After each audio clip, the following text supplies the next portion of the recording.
Hello world, this is Evan Yearwood. Welcome to the E.Y.E. Evan Yearwood experience. You already know what time it is. It's time to lay down some gems. So, the secret to holding a masculine frame. Before I get into that, let me explain what a frame is. A frame is a held perspective in your mind of who you are, or in other words, your concept of self, your outlook of yourself.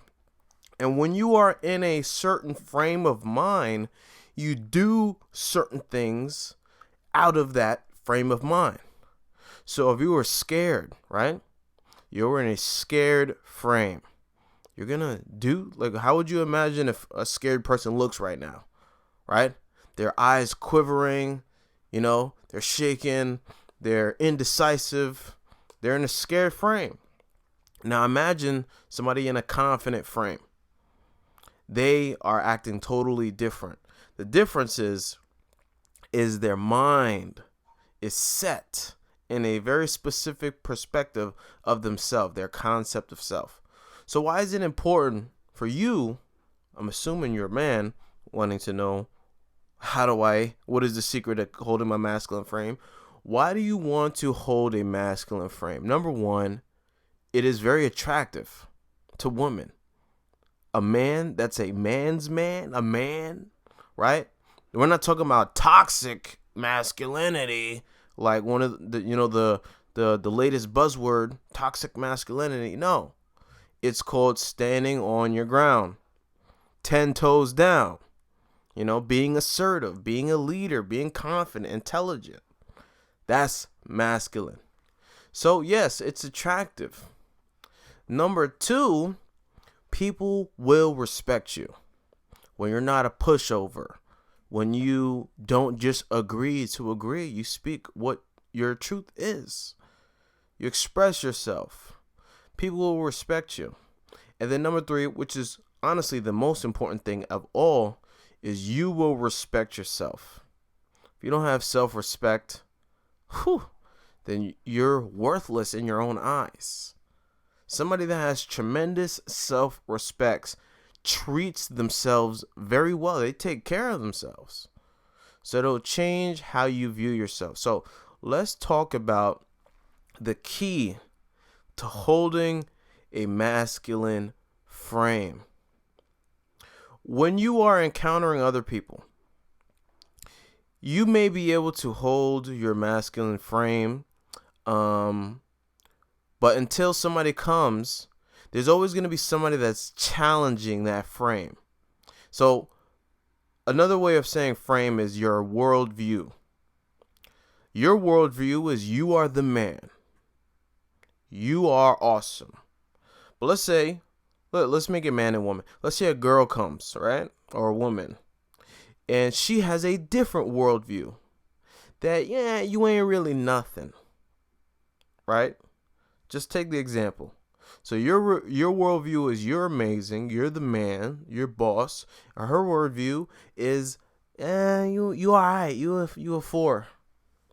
Whose worldview is going to win? That's called a frame battle.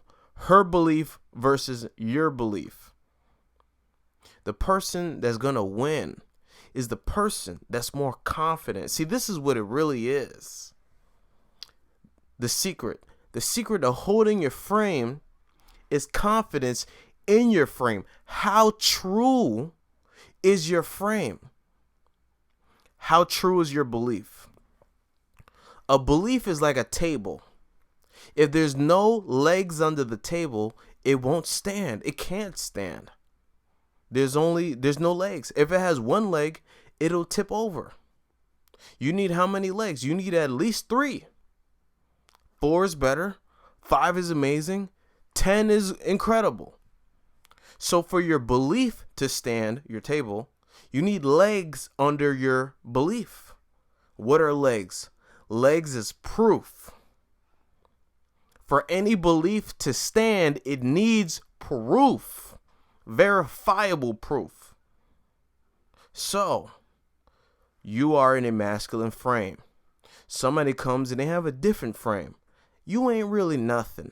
Who's going to win? The person that's more confident.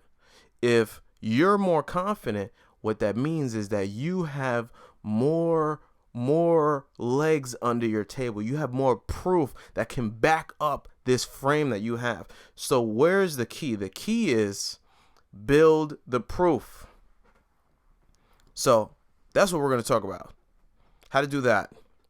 Because until you can prove to yourself you are who you'd like to be, it won't stand. It'll be that belief you're trying to hold, that new concept that of yourself that you're trying to hold will be like a paper in the wind. As soon as the breeze come, it'll blow over. You have a spaghetti noodle spine. How do we get it to become titanium? We need to build proof for this new concept of yourself. So, a lot of you ain't going to like this answer, but I'm going to tell it to you anyway. The real way to build proof for this new belief, this new concept of self, to hold your masculine frame, is doing the work it takes to build yourself. Meaning, hitting the gym. Let's go, bro. Come on, bro. Get in there, bro. Let's go. Hit them weights. Hit that treadmill. Get your diet on point, right? Starting up a new discipline. It could be something very simple, like every time you leave your room, it's you make sure it's immaculate. You know, you don't care how long it takes. Every time you leave your room, it'll be immaculate. It'll be so clean. When you come back, you're amazed by how it looks. It could be something very simple. Every week, you spend an hour looking at your finances. Here's what happens when you do these disciplined things.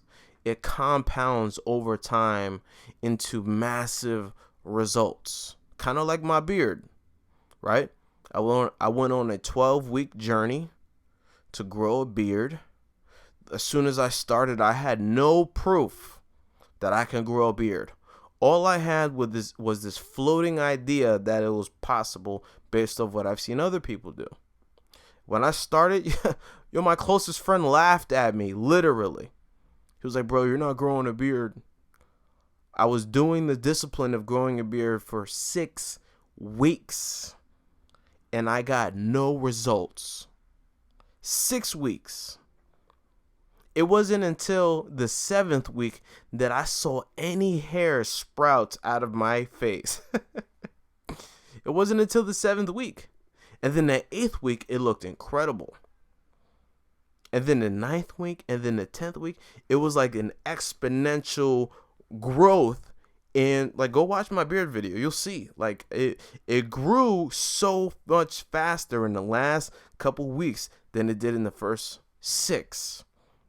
Why is that? That's the way everything is. It's one of the laws of the universe. It takes longer to build something and it's faster to destroy it. It's a law. Like, look at anything. It takes longer to build it and faster to destroy it. It takes 10 years to build trust with a person, and it takes a day to destroy it. Right?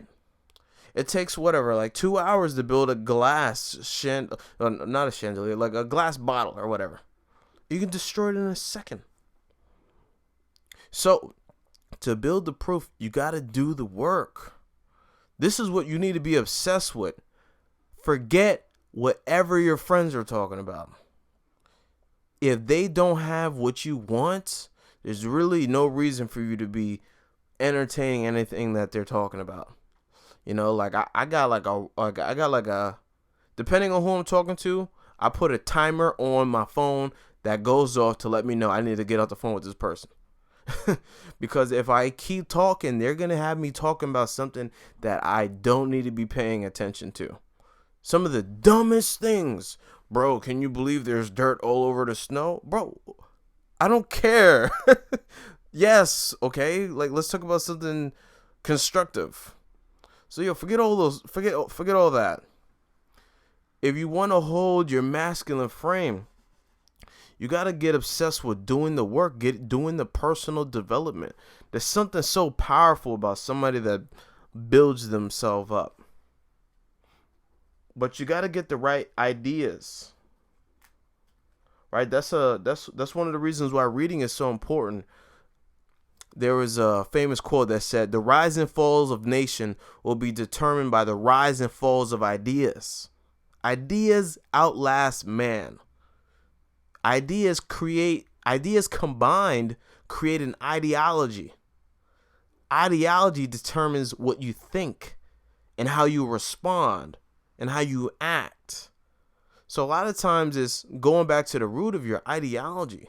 Maybe your whole ideology is wrong about yourself, about what you're capable of. You haven't heard enough stories of people doing what you want to do coming from where you came from, right? You need to look into that. You need to find that. You need to see that. Which is why me meeting Mr. Robinson, which is such a big deal. Because when I was young, having sickle cell anemia, and everybody told me what I could not do. You can't do this. You can't do this. And it's, of course, with good intention, because they don't want to see me hurt. Like when I was young, it was very common for me to be in the hospital all the time. Like I remember one year, like when I was a toddler, like 5 or 6 or something like that. Like one year, I went to the hospital 20 separate times. Missing holidays, being in the hospital during Christmas, like going down to the kids area and they're giving me a gift because it's Christmas. My parents coming to see me, during the holidays. It wasn't fun. And it wasn't fun knowing that, I'm limited. I can't do that. But knowing Mr. Rob, if I knew him back then, that would have shattered the belief system that they tried to give me. That I can't. I can't. Look at him. And he's 75 years old, killing it. 50 years ago when he was my age, I wasn't even a thought. He was bodybuilding with Arnold Schwarzenegger. So you need to find those stories, those people that relate directly to you and latch onto their story and learn. What did they do? How can you do it too? Like one of the things Mr. Robinson has me really focused on is getting off of sugar. And I've done a lot of research on sugar ever since. Like he said it to me so many times. I'm like, all right, I need to go watch some documentaries about sugar. And let me tell you something. Sugar is literally toxic. And I don't say that lightly. But I mean, after seeing some of these documentaries, man, I'm like, yo, sugar is killing people. Back in the day, like in the 70s, I think it was the 70s, there was a huge craze to have low fat. America decided that it was a time to deal with obesity and deal with heart disease. So they made it a point to promote low fat. Everybody needs to get off fat. Fat products are killing us. But what they found is that it literally did nothing in terms of the statistics. We were able to reduce the amount of fat that we were eating in our food, I think by like 10%, because we were like 40% of the food was like fat, and then we went from 40 to 30%. Some statistic like that. I saw it in the documentary. But we were able to make the habitual adjustment, okay? But we were still dealing with the obesity and the heart disease. In fact, from the 70s until 2012, it got exponentially worse. And the only thing that truly correlated to the statistic of it going up was sugar, the amount of sugar that we were eating. If you took a graph of the amount of sugar in our food and a graph of obesity and heart disease, and you put them side by side, they would look exactly the same, going straight up, a line going straight up. After doing research on this, it made me really realize, it's more to it than people are fat just because they don't work out. It really made me realize, it's not, these people are lazy. It's what sugar does. Nothing. It does nothing for us other than just make things sweeter. And to be very specific, fructose is what I'm talking about. Fructose, based off of my new understanding, is literally toxic. And I guess I'll explain that. Why, I feel that way now. When you look at your liver, what does your liver do? It removes toxins. It removes the waste. So when you eat some food or whatever, a percentage of that food and material in the food goes to your liver, and it removes the waste products from the food, right? If you drink alcohol, where does it go? It goes right to your liver, right? That's why you get cirrhosis of the liver.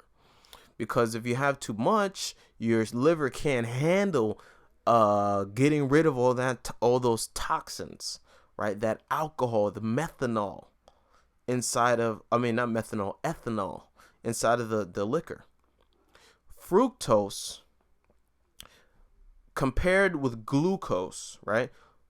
I know I'm getting scientific, but I want to explain what's making me make such a bold statement like sugar is toxic. Fructose, main ingredient in sugar that a lot of you find it everywhere, right? High fructose corn syrup, all that stuff, or whatever, right? Glucose can be used by every cell in your body. Glucose is literally energy, but fructose is not used at all. It goes 100% to your body. To your liver. So what does that say? If it's going 100% to your liver, 100% of it is going to your liver, and your liver only deals with toxins. So what does that say about fructose? So upon seeing this, I'm like, wow. And then what it does in your liver, it literally just turns into fat. It does nothing else but turn into fat. It doesn't even go into your glycogen. How do you say that? Glycogen storage. Okay. If you know about glycogen storage, when you're working out, when you've exhausted all the carbs that you've eaten before you went to the gym, it burns the fuel in your glycogen stores. So when you take in carbs, a part of it goes to your glycogen stores. Fructose doesn't even go there. So I got scientific. Hopefully I didn't bore you, but the point is that sugar is literally what makes us fat. And when you really, once I started doing all this research, I started paying attention to all the sugar and in the food. There's sugar in everything. They put sugar in bread. They put it in ketchup. They put it in, any food that you're eating probably has sugar in it, which is wild. Which is, whoa, it's a silent killer. So I went on a tangent, but I feel that's very important to explain and promote, because it also made me realize like the obesity that we're dealing with is not just because people are lazy. So maybe you're obese, right? Or maybe you're overweight. If you cut back on sugar is literally putting on pounds. Or you know what? Do the research on it. Do the research for yourself.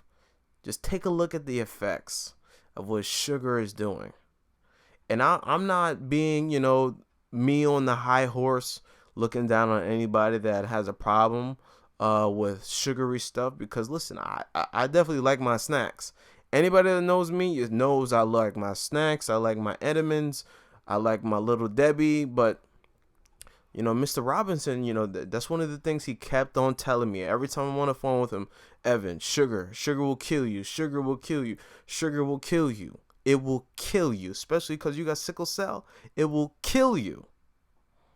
And he just said it enough times. I'm like, you know what? Let me go research this, and I'm sure I could find a documentary that will scare the hell out of me. And sure enough, I did. So my goal is to get off sugar as much as possible. If you're listening to this podcast and you know more about this, reach out to me. I'd love to learn more. I want to learn more about this and get healthier, be healthier. I want to definitely, Mr. Robinson's 75 years old. You know, to me, that's absolutely incredible. And he's always moving, doing something. You know, he was just filming a documentary for his life in Florida. Every time I call him, I can't reach him. Boom, he calls me back. He only got 2 minutes. Hey, man, I'm on the run. You know, I'm about to train so-and-so. They're about to do a cover magazine for men's fitness. I'm like, dang, bro, 75, moving faster than me. Because he eats right. And that's the type of, that's what I'm trying to get on, man. I ain't playing around. So I hope you found this well. I hope what I had to say today about masculine frame, right? Or, you know, let's just say you're not trying to be in a masculine frame, right? You want to be in a confident frame, a courageous frame. You know, it's about building that belief. A belief is like a table, and a table can only stand if there's legs under the table. The more legs that you have under the table, the more sturdy the table is. What are the legs? The legs is proof of your belief. You need to build proof. How do you build proof? You get to work. You know, sometimes it takes me a bit to get to the gym because I make sure that I look good. You know, and I got a friend that when he works out, he always shows up and he's like some terrible looking clothes or not ironed or cat hair all over his shirt. I'm like, bro, why do you look like that? He's like, I don't care, bro. I just work out. People shouldn't care about what I look like or whatever. But I care because when I look in the mirror, I want to like what I see in the mirror. You know? So I take the extra time just to look good. Everywhere I go, I want to look good. I want to look incredible. You know, it's just part of feeding into that belief, that frame. Because when you look good, you feel good. That's part of the frame. So, with that being said, I hope you enjoyed this episode. Definitely, if you're listening to YouTube, make sure you subscribe. Make sure you hit the notification bell. This way you get notified as soon as my episodes come up. I look forward to seeing you next time. Make sure you leave a comment down below. If you want to support the movement, you want to support the Evan Yearwood experience, I'm looking to get some better equipment, a better computer that can handle me doing all these edits and the camera and, you know, all this stuff. I want to start getting into films. I want to make films. I want to create beautiful content, absolutely incredible content. So if you want to support, in the link in the description, you'll see my Cash App is $Evan Yearwood. Send me some love and I'll give you a shout out on the next episode. I really appreciate any donation that you give. Could be a small amount, could be $100. Hey, if you want to give me 1,000, I ain't stopping you, bro. If you can afford that, it ain't up to me, right? It's up to you. But with that being said, I'll see you in the next episode. Oh, before I go, next week we are going to be having Garrison Red, who is who's on Team USA. He's a powerlifter. He's a powerlifter. He's in a wheelchair, and he's a paraplegic, but he is extremely strong, right? He could bench like 315, and he only weighs 130 pounds, right? He doesn't have really any mass in his legs, but his upper body is diesel. Like, he looks like Hercules, you know? So go tune into that episode next week because, you know, he has a very strong mind. So listen to that. The episode will be out next week. And until next time, I'll see you around. Peace out.